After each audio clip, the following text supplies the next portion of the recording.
Un accueil celui populaire réservé au président de la République à son retour ce matin à Nouakchott, venant de Washington, où il a participé au 10e sommet USA-Afrique. Une rencontre, celle entre, cette fois à Washington, celle entre le président de la République et la présidente de la MCC.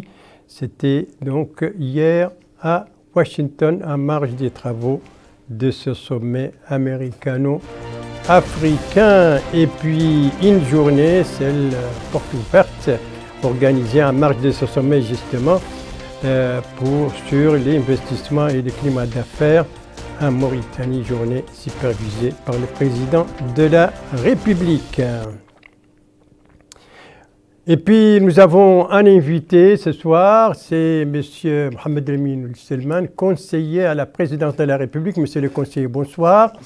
Et à tout à l'heure, vous avez compris de quoi on va parler, bien entendu, parler de ce séjour du président de la République à Washington. Mais avant tout cela, eh bien, ce décret présidentiel annonçant la désignation du président et des membres de l'APA, la haute autorité de la presse et de l'audiovisuel. Président, Hussein Oulimedou reconduit donc. Membre, Abdelrahman Hourma Bebana, Cheikh Tidjani Dia, Awa Bint Meiloud, Mohamed Bouhaid, Halimetou Diagana, Omar Mokhtar, Ahmed Salem Sidi Abdallah et Medallah Bellal. Voilà donc pour le président et les membres de l'APA annoncés par un décret présidentiel rendu public aujourd'hui, le même jour du retour à Nouakchott du président de la République, M. Mohamed Ould Cheikh El Ghazouani. On doit voir les images de l'arrivée. Les voilà, c'est à l'aéroport international Tounsi de Nouakchott. Le président de la République, donc, à son retour tôt ce matin. Il y avait à l'accueil à l'aéroport, bien entendu, il y avait le Premier ministre Mohamed Bilal Mesroud, le ministre secrétaire général et une conseillère à la présidence de la République. Il y avait également les ministres de la Justice, celui de la Défense nationale et celui de l'Intérieur et de la décentralisation, ainsi que d'autres hautes personnalités de l'État. Et je profite de ces images. Donc, pour vous rappeler la délégation qui a accompagné le président de la République, il y avait la première dame, Dr Mariam Mitidda, le ministre des Affaires étrangères, de la coopération et des Mauritaniens de l'extérieur, le ministre des Affaires économiques et de la promotion des secteurs productifs, son collègue du pétrole, des mines et de l'énergie, le directeur des cabinets du président de la République, l'ambassadeur et l'ambassadrice aux États-Unis, un conseiller et un chargé de mission à la présidence de la République et bien entendu le directeur général du protocole d'État. Voilà donc pour la délégation qui accompagne le président et son retour tôt ce matin ou tard hier soir, tout dépend. Eh bien, malgré la tardive, les Nouakchottoises et les Nouakchottois ont tenu donc à réserver, à être de la partie, malgré l'heure tardive ou matinale, comme vous voulez, pour réserver un accueil populaire et chaleureux au chef de l'État.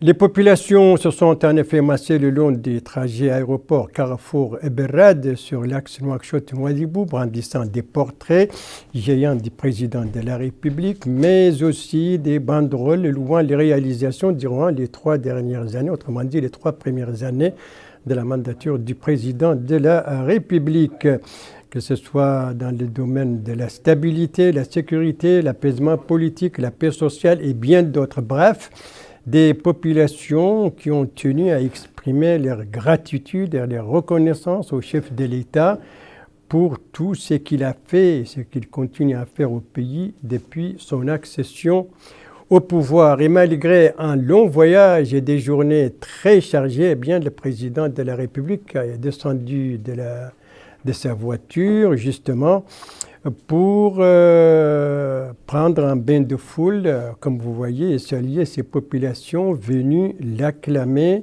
L'occasion donc d'un échange entre le sommet et la base, en ces heures matinales et fraîches de ce samedi 17 décembre 2022.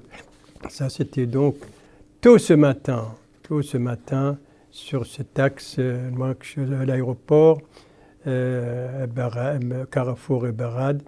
Vous le voyez, le président de la République continue à saluer les accueillants. Et ça, c'était tôt ce matin.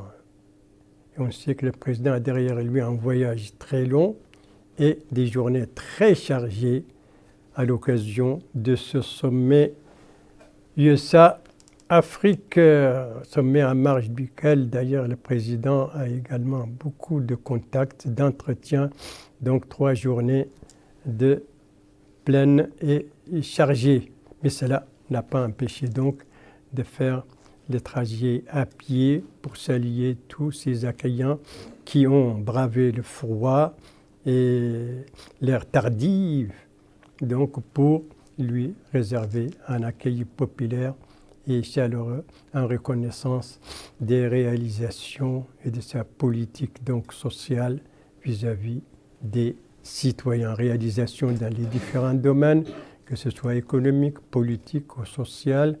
Économique ou social, bien entendu, les citoyens sont très reconnaissants.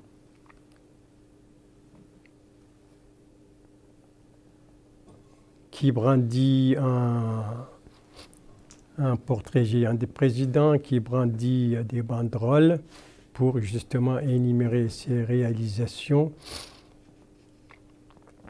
Et voilà, femmes, hommes, jeunes de tous âges, eh bien, vous le voyez, ça, c'était encore la nuit ou c'était samedi matin, au retour du président de la République à Nouakchott.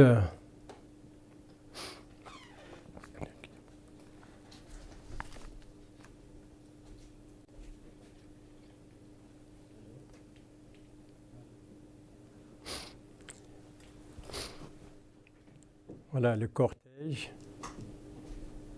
Après ce bain de foule, donc le cortège a continué sa route. C'était donc ce matin cet accueil populaire et chaleureux, bien entendu aussi très matinal, réservé par les populations de Nouakchott au président de la République. Ces images n'ont rien à voir avec l'accueil. Ça, nous sommes à Washington et ça, c'était parmi les contacts du président de la République en marge du sommet, la rencontre avec la présidente de la MCC, autrement dit la Millennium Challenge Corporation, l'American Millennium Challenge Corporation. C'était hier l'occasion pour elle de remettre au président de la République une lettre donc annonçant le lancement de la coopération entre cette institution américaine et la Mauritanie, autrement dit, le coup d'envoi donc d'une coopération officielle entre les deux parties, ce qui va permettre à la Mauritanie de bénéficier des interventions de cette institution, ce qui n'était jusqu'ici pas le cas. Et puis, c'est donc parti pour la coopération entre la Mauritanie et la MCC, un lancement officialisé à l'occasion de cette rencontre dont vous venez de voir les images. Et en marge toujours de ce sommet, le président de la République a présidé donc une journée porte ouverte organisée par la PIM, l'Agence pour la promotion de l'investissement en Mauritanie, en collaboration avec le Conseil américano-mauritanien des affaires, et c'est apporté sur le climat des affaires et sur les opportunités offertes par la Mauritanie dans le domaine de l'investissement. Compte rendu de notre envoyé spécial à Washington, Sid Ahmed Oulukbar, compte rendu revient en français par Bokar Baylaba. Dans la rencontre, le président de la République, M. Mohamed Ould-Cheikh Al-Ghazouani, a déclaré que les investisseurs sont les bienvenus en Mauritanie, réaffirmant ainsi l'engagement de l'État à accompagner tous les investissements étrangers. À cette assemblée où l'on a parlé de l'investissement en Mauritanie, en ce qui me concerne, ça a été pour moi un grand plaisir et aussi un honneur pour partager cette opportunité et ces moments avec vous. Je pense que les différents intervenants ont beaucoup parlé des opportunités d'investissement en Mauritanie, donc je ne vais plus en parler. D'ailleurs, ils peuvent en parler beaucoup plus que moi parce qu'il en sait beaucoup plus. Moi, il me restera à vous dire bienvenue en Mauritanie et vous dire aussi l'engagement du gouvernement mauritanien et mon engagement personnel à vous accompagner. À leur tour, les ministres des Affaires économiques et de la promotion des secteurs productifs et du pétrole, de l'énergie et des mines, Ousmane Mamoudou Khan et Abdessalam Mohamed Salah, ont mis en exergue les opportunités d'investissement en Mauritanie, comme les ressources économiques diversifiées, le climat des affaires favorable et les mesures incitatives aidant les investisseurs à exécuter leurs projets économiques dans les meilleures conditions. Et en marge de la rencontre, le ministre des Affaires économiques et de la promotion des secteurs productifs a supervisé la signature d'un accord entre le groupement des agriculteurs de Bogué et la société américaine African Agricole, destinée au développement de l'agriculture commerciale avec un investissement initial de 30 millions de dollars. Organisé par l'Agence de promotion de l'investissement en Mauritanie avec la collaboration du Conseil des affaires mauritano-américaines, sous le slogan « Mauritanie de nouvelles perspectives d'investissement », la rencontre a offert l'opportunité d'informer les établissements et institutions américains et internationaux d'importants jalons franchis par la Mauritanie sur la voie du progrès et du développement économique et social. Et au cours de la séance de travail, plusieurs importantes opportunités d'investissement présentes en Mauritanie ont été exposées à l'assistance, des opportunités soutenues par un climat d'affaires favorable et des mesures accordant des avantages aux investisseurs. Voilà donc pour cette journée porte ouverte sur le climat des affaires et sur les opportunités d'investir en Mauritanie, journée porte ouverte organisée hier donc à Washington sous la supervision du président de la République. Et c'était en marge, bien entendu, des sommets américano-africains. Et nous restons toujours dans l'activité du président de la République en marge de ce sommet, cette fois entre Mauritaniens, avec cette audience que le président de la République a accordée aux représentants de la colonie mauritanienne vivant aux États-Unis. Alors, qu'est-ce qui a été dit au cours de cette rencontre? Qu'est-ce qui a été annoncé? Élément de réponse avec notre envoyé spécial donc à Washington, Sid Ahmed Oulikbar, dont le reportage revient en français par Abdoulaye Demeba. Au cours de cette rencontre, le chef de l'État a remercié les membres de la colonie mauritanienne pour leur contribution au développement du pays. Il a affirmé que le gouvernement accorde une attention particulière à tous les Mauritaniens, qu'ils soient à l'intérieur du pays ou à l'étranger, soulignant que des réformes ont été entreprises récemment en faveur des Mauritaniens de l'extérieur. Mohamed Ould Cheikh El Ghazouani a cité parmi ces réformes la création d'une direction au ministère des Affaires étrangères, de la coopération et des Mauritaniens de l'extérieur, chargée des colonies mauritaniennes, l'élection de leurs représentants au Parlement et l'adoption d'une loi autorisant la double nationalité. Il a affirmé qu'il est inacceptable qu'un Mauritanien soit étranger dans sa patrie parce qu'il s'est sacrifié pour offrir des conditions de vie décentes à sa famille et contribuer au développement de son pays. Le président de la République a également assuré que l'action du gouvernement vise à résoudre tous les problèmes et contraintes auxquels font face les colonies avant de louer les interventions de leurs représentants qui sont importantes et qui ont abordé les intérêts suprêmes de la nation. Le président de la République a salué les efforts déployés par tous les membres des colonies mauritaniennes dans le monde pour soutenir et appuyer le pays pendant la pandémie de la Covid-19 et leur volonté de contribuer aux efforts déployés pour faire face à cette pandémie avec des assistances médicales ou des contributions économiques au Fonds national de lutte contre la Covid-19. Les représentants de la colonie mauritanienne ont salué dans leurs interventions les réalisations accomplies ces 3 dernières années de manière générale et au profit des colonies en particulier. Ils ont appelé à la mise en profit des compétences nationales extérieures afin de profiter de leurs compétences et expertise en plus de l'ouverture de consulats aux États-Unis d'Amérique, d'une ambassade au Canada et d'un centre culturel qui rattache les membres de ces colonies à leur patrie et à leur culture. Ils ont remercié le président de la République pour ces rencontres qui témoignent de son intérêt et de son attention à la situation des colonies et pour ses efforts pour résoudre leurs problèmes. À la fin de ces rencontres, les représentants de la colonie ont remis un bouclier en l'honneur du président de la République et en reconnaissance des réalisations significatives entreprises en leur faveur ainsi que pour son engagement inlassable à résoudre leurs problèmes. Cette rencontre s'est déroulée en présence du ministre des Affaires étrangères, de la coopération et des Mauritaniens de l'extérieur, Mohamed Saleh Ould Merzouk, du directeur de cabinet du président de la République, Ismaël Ould Cheikh Ahmed, et de l'ambassadrice de la Mauritanie aux États-Unis d'Amérique, Son Excellence Madame Cissé Min Cheikha Ould Bouïda. Et cette rencontre donc avec les représentants de la colonie mauritanienne, des ressortissants mauritaniens vivant aux États-Unis, s'est déroulée donc jeudi soir, donc juste après la clôture du 10e sommet États-Unis-Afrique qui vient de se tenir à Washington, un sommet qui a été marqué, vous le savez, par un discours du président de la République, l'occasion pour les chefs de l'État de présenter la situation en Mauritanie, tant sur le plan politique, économique que sécuritaire, mais également de souligner l'importance des relations entre les États-Unis et l'Afrique. L'essentiel de ce discours avec Mohamed Khattat.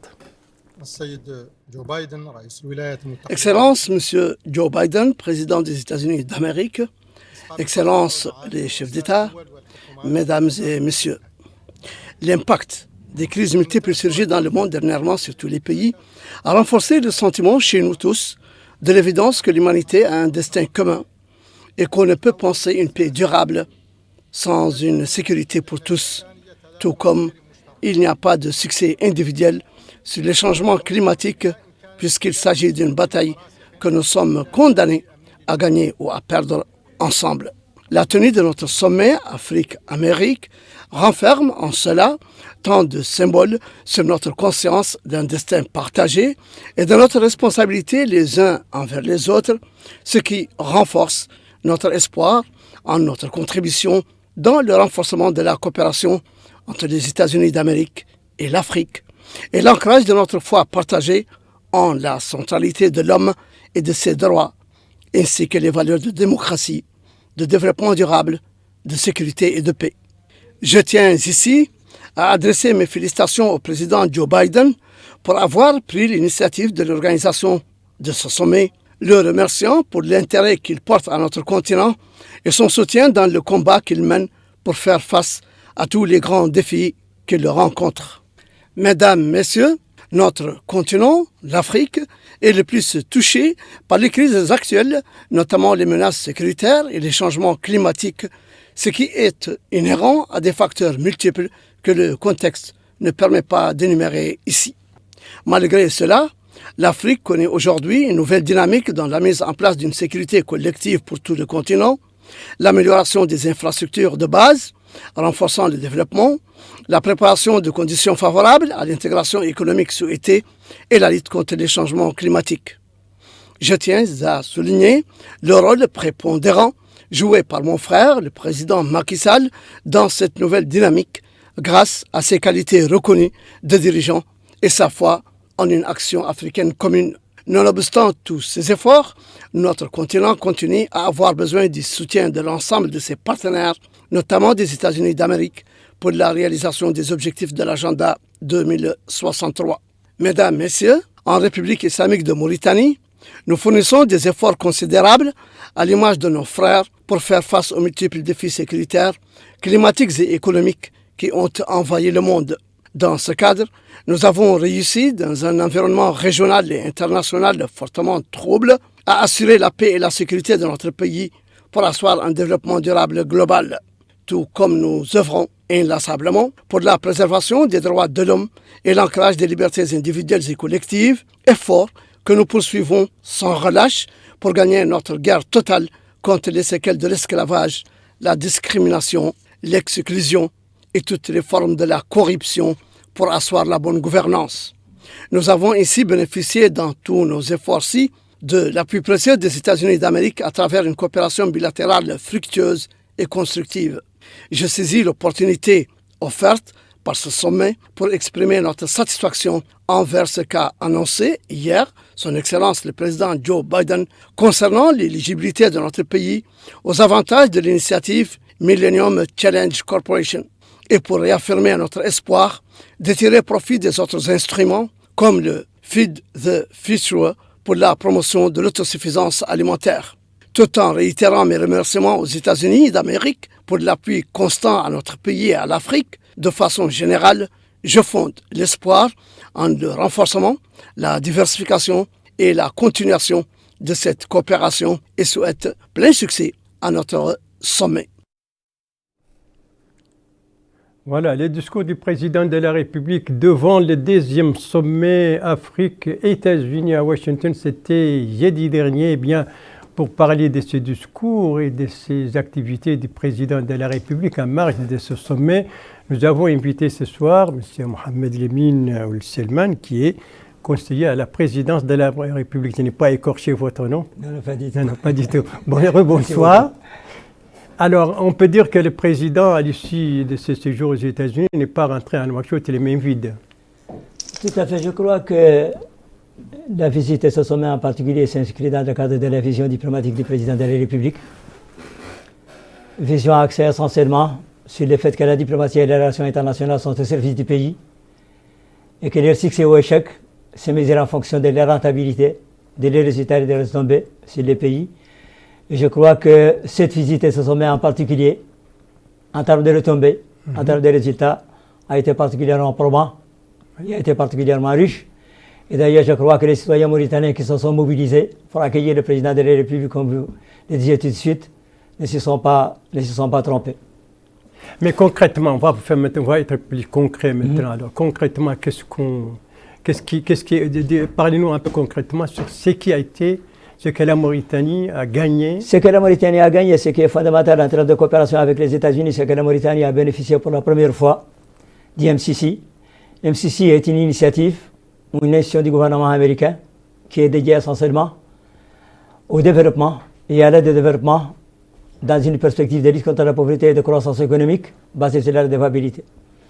C'est une institution qui applique un certain nombre de critères liés à la gouvernance, liés à l'état de droit, aux réformes de la justice, aux réformes économiques, à la promotion du secteur privé, à la performance publique, à la croissance économique et bref, à la performance globale des États.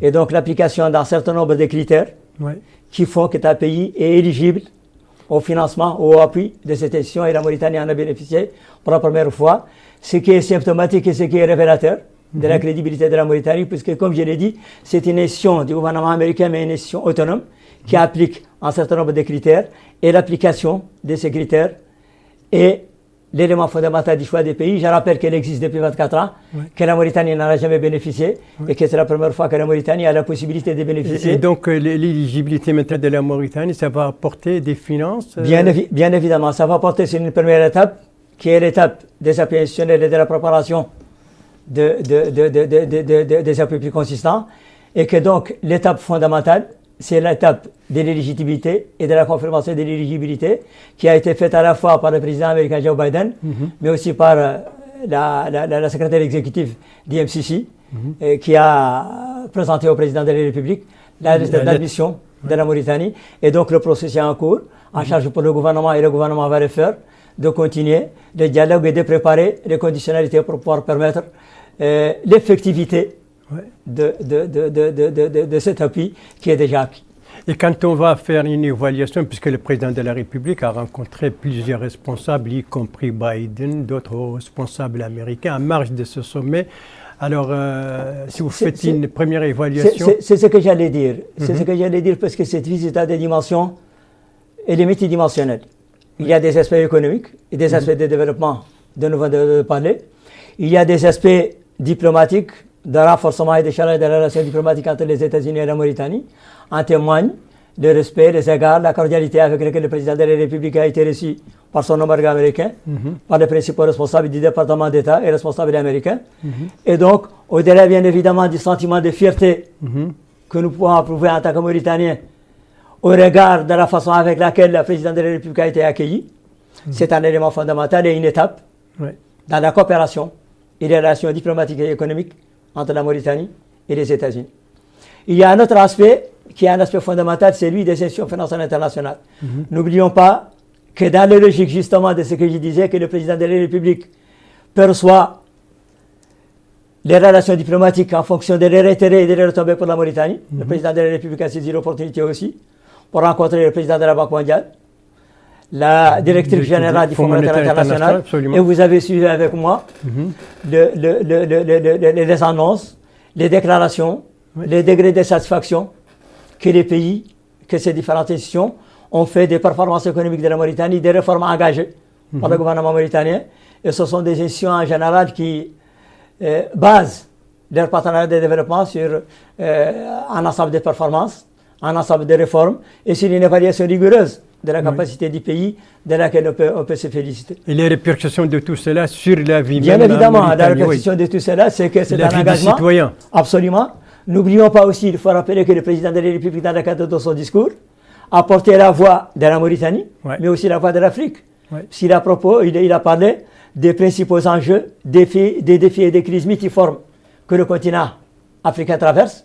Il a parlé des opportunités aussi, des changements positifs et de ce qui est positif dans l'évolution des pays africains, mais aussi, si vous lisez les discours de façon approfondie, il a fait un appel à la solidarité, à l'action commune, au partenariat stratégique pour faire face aux défis qui sont des défis à la fin communs, induits par l'interdépendance des économies, des sociétés et des cultures. Et donc, je crois que tout cela aura un impact, comme je l'ai dit, majeur dans le cadre de ce processus de développement que la Mauritanie est en train de développer les partenariats stratégiques, d'élargir l'assise de ces relations au profit de la Mauritanie. Et enfin, il y a un élément fondamental qui est celui du Forum sur les affaires. N'oublions pas aussi que la Mauritanie... Qui a été ouvert donc, par le président de la République. Par le président de la République, et c'est l'occasion de dire un mot. Des options et des choix de développement. Le président de la République considère et fait les choix stratégiques de promotion du secteur privé comme levier de développement, créateur d'emplois, créateur de richesses, mais aussi réducteur de lutte contre la pauvreté. Et donc, le fait de promouvoir la Mauritanie, malgré ce qu'on a fait, on a fait beaucoup de choses en termes d'amélioration du climat des affaires, en termes de réforme institutionnelle, en termes de facilité fiscale, en termes d'attractivité de la Mauritanie, en termes de promotion et de dialogue des rapports entre l'État et le secteur privé. Il reste maintenant de faire un travail approfondi de valorisation, de communication sur les opportunités de ces pays, et pas seulement sur les opportunités, sur les déterminants des investissements externes. Parce que ce sont des aspects liés à la sécurité, liés à la justice, liés au développement des services, et liés à un ensemble de mesures que le gouvernement est en train de prendre pour pouvoir promouvoir l'attractivité de la Mauritanie comme destination des investisseurs étrangers. Nous sommes malheureusement limités par le temps, mais quand même, je vous poserai une dernière question concernant maintenant Mauritano-Mauritanienne, puisque le président a rencontré les représentants de la communauté mauritanienne vivant aux États-Unis. Et à cette occasion, il a fait beaucoup d'annonces. Justement, c'est les dimensions sociales qui est fondamentale. Et c'est ce qui est aussi dans le cadre de la redevabilité, du devoir de rendre compte, du devoir de communication, et dans le cadre de la démocratie participative. Le président de la République saisit chaque fois l'opportunité et l'occasion de discuter avec les Mauritaniens à l'intérieur comme à l'extérieur. Il est vrai que les Mauritaniens de l'extérieur sont importants puisqu'ils n'ont pas toujours la possibilité d'échanger avec le président de la République, les écouter leurs propositions, écouter leurs problèmes, écouter leurs suggestions. Ils ont beaucoup apporté par rapport à ces pays. Et donc, le fait que le président de la République a écouté ces Mauritaniens et a aussi s'est engagé dans une perspective de résolution d'un certain nombre de problématiques. Vous avez entendu le président de la République, un certain nombre de mesures seront prises. Et d'ailleurs, c'est aussi sécurisant que la communauté mauritanienne, à l'étranger et aux États-Unis en particulier, a reconnu, valorisé et soutenu les efforts du président de la République dans son agenda transformationnel et son ambition pour le développement de la Mauritanie. Voilà, M. Mohamed Salim Ould-Selman, conseiller à la présidence. Mohamed Lemi. Voilà, je n'ai pas écorché ça au début, j'ai écorché ça vers la fin. Voilà.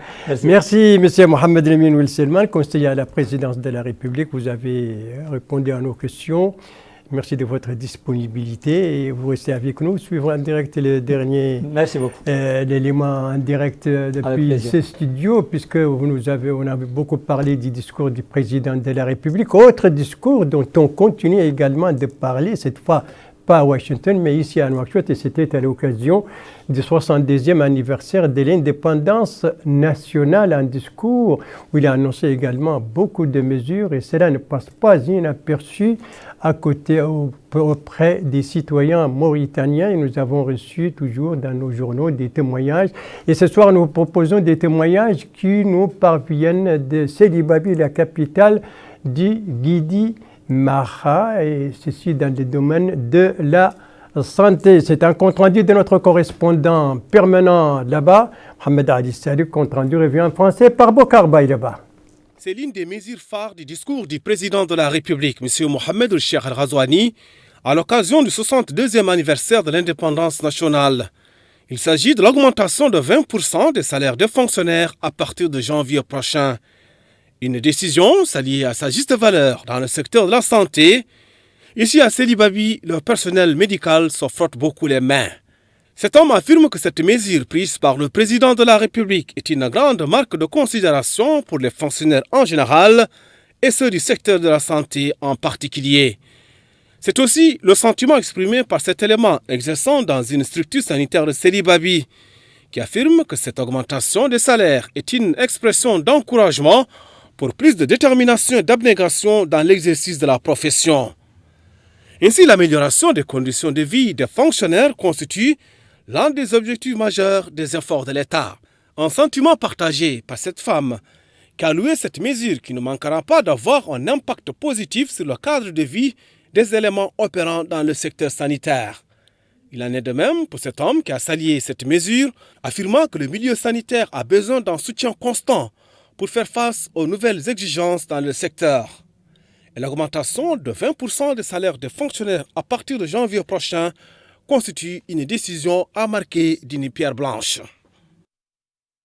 J'écoute donc les réactions au discours du président de la République à l'occasion du 62e anniversaire de l'indépendance, des témoignages qui viennent de Sidi Babi, la capitale du Guidi Maha. Une réception dans ce journal, une réception offerte donc par les chargés d'affaires de l'ambassade du Qatar.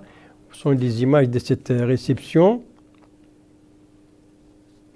Voilà, c'est une réception qui a été organisée hier soir donc à l'occasion de la journée nationale du Qatar, en présence d'une délégation gouvernementale conduite par le ministre de la Justice qui assure l'intérim de son collègue des Affaires étrangères, de la coopération et des Mauritaniens de l'extérieur. Une réception qui a été marquée par les hymnes nationaux mauritaniens et qataris avant de suivre un documentaire sur le Qatar.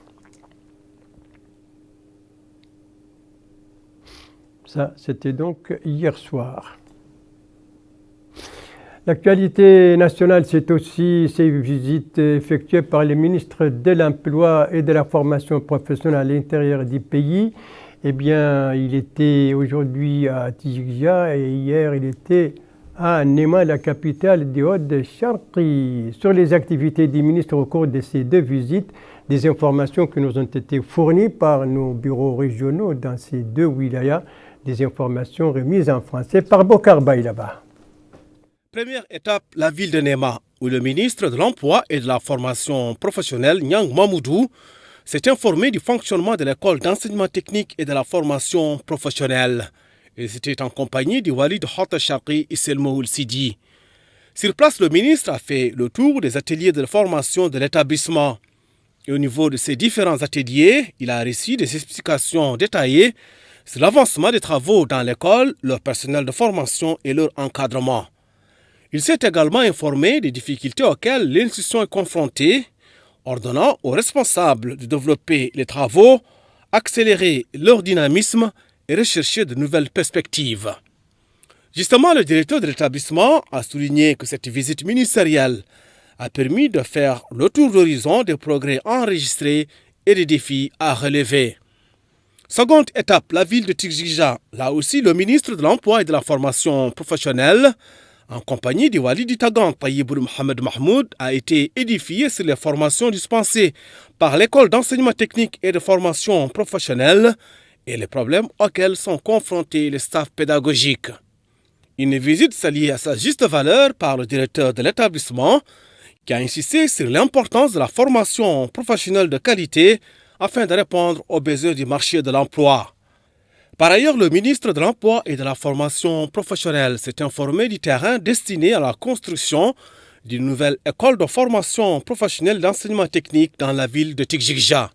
Je suis venu voir les gens, les formateurs, je suis venu voir les élèves pour discuter avec eux, leur montrer la disponibilité de l'État, les moyens que l'excellence, le président de la République Mohamed Cheikh Al-Ghazouani a mis à leur disposition pour expliquer aussi effectivement que la jeunesse est au cœur, en tout cas, de la politique de son excellence Mohamed Cheikh Al-Ghazouani, président de la République. Et qu'ils n'ont qu'à prendre cette chance de se former. Et au niveau du département aussi, non seulement ils vont former, mais on peut les insérer. S'ils n'arrivent pas à s'insérer, on peut les chercher à il faut avoir des financements pour l'auto-emploi. Aujourd'hui, j'ai discuté avec beaucoup de formateurs et j'ai demandé à ce qu'on soit décomplexé. On ne peut pas amener des équipements. On donne ça aux gens qui ne peuvent pas les mettre en œuvre. Donc il suffit, et nous, et les élèves, et les étudiants, de s'adapter à la nouvelle technologie. Et Inch'Allah, dans quelques mois, vous allez voir, il y aura un grand changement au niveau de la formation professionnelle, parce que les moyens sont là, les ressources humaines, on va les évaluer, on va les former, parce que le gouvernement, pour la première fois, comme je vais me répéter, parce que c'est très important pour moi, pour la première fois depuis l'indépendance, pour la première fois que l'État prend en charge la formation professionnelle. Prend en forme la formation professionnelle parce que jusque-là, on n'avait que des appuis. Au niveau de l'INAP, ils ne pouvaient même pas faire de mission à l'intérieur. Depuis que je suis là, ça fait leur deuxième mission à l'intérieur parce qu'ils ont les ressources. On a mis à leur disposition des ressources. Au niveau des équipements, on ne pouvait pas payer des équipements. On attendait un appui. Aujourd'hui, nous avons des montants colossaux pour les équipements des écoles à l'intérieur. En somme, notre pays s'emploie pour moderniser la formation professionnelle afin de donner aux jeunes apprenants les clés d'une insertion réussie sur le marché de l'emploi.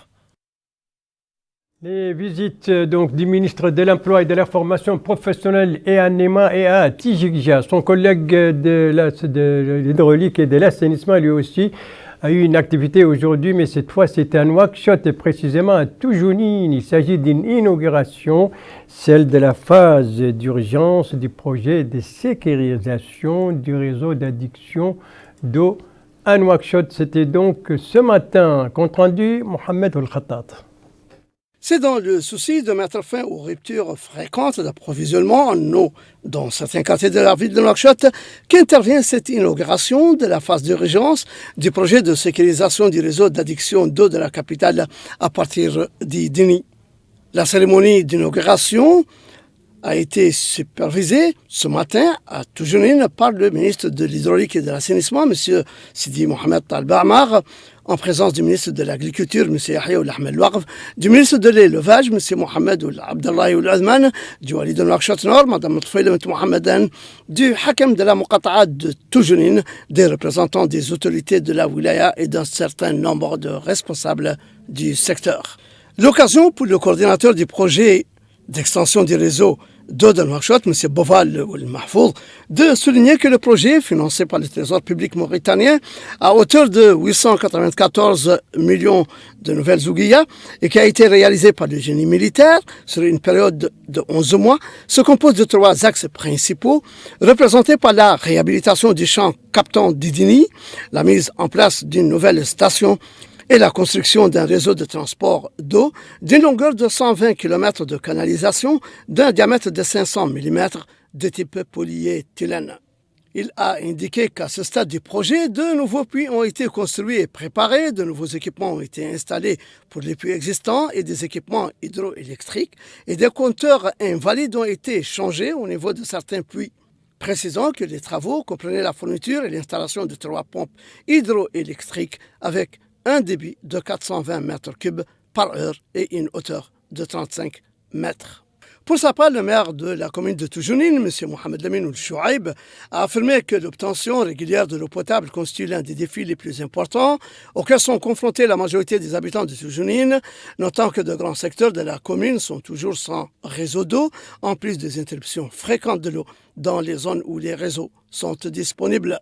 Il a expliqué que l'augmentation de 20 000 mètres cubes de la capacité de production d'eau venant du champ d'Idini vers Toujounine représente une étape importante et appréciable vers la généralisation de l'accès à l'eau dans toutes les zones de la commune.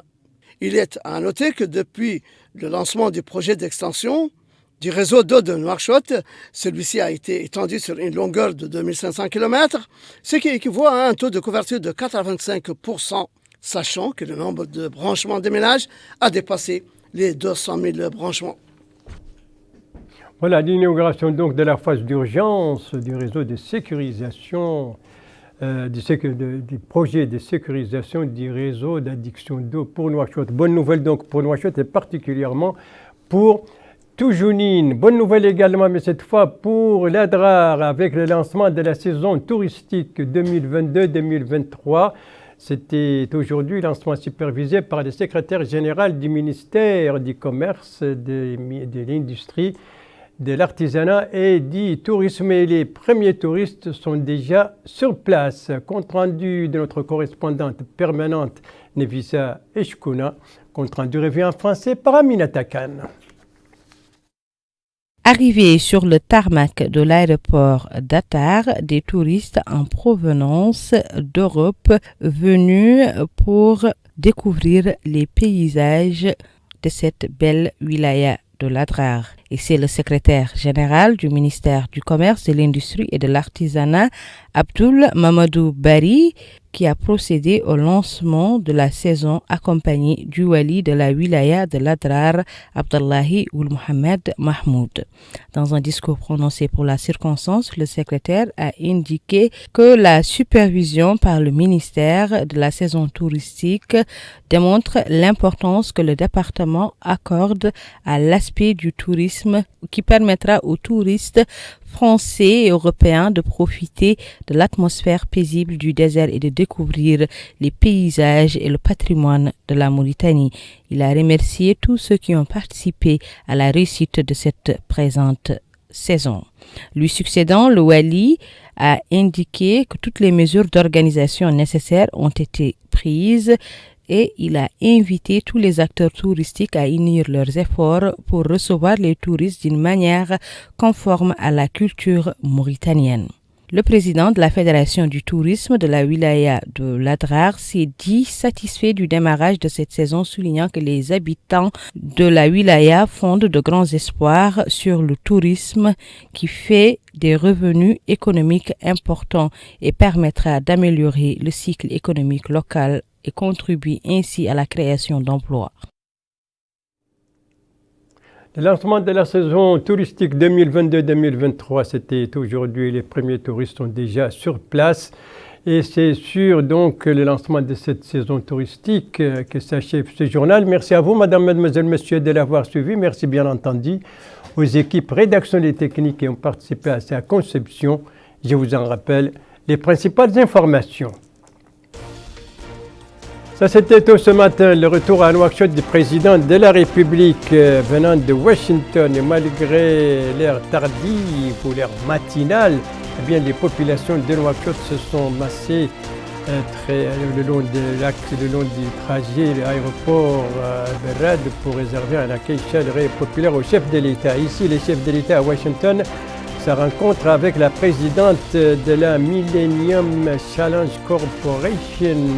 C'était un mardi sommet donc Afrique-États-Unis et c'est le lancement officiel de la coopération entre la Mauritanie et cette institution américaine. Et ici, c'est la journée porte ouverte organisée sur les climats d'affaires et les opportunités d'investissement en Mauritanie présidée par le chef de l'État. C'était hier à Washington. Voilà, le JTF reviendra demain à la même heure à 22h et vous serez en compagnie, suivant le planning des services, vous serez en compagnie d'Ndei Sow Sidi. Quant à moi, il ne me reste plus qu'à vous souhaiter une très très bonne fin de soirée, une très très bonne fin de semaine et à vous donner rendez-vous, Inch'Allah, vendredi prochain à la même heure, 22h. Bonsoir.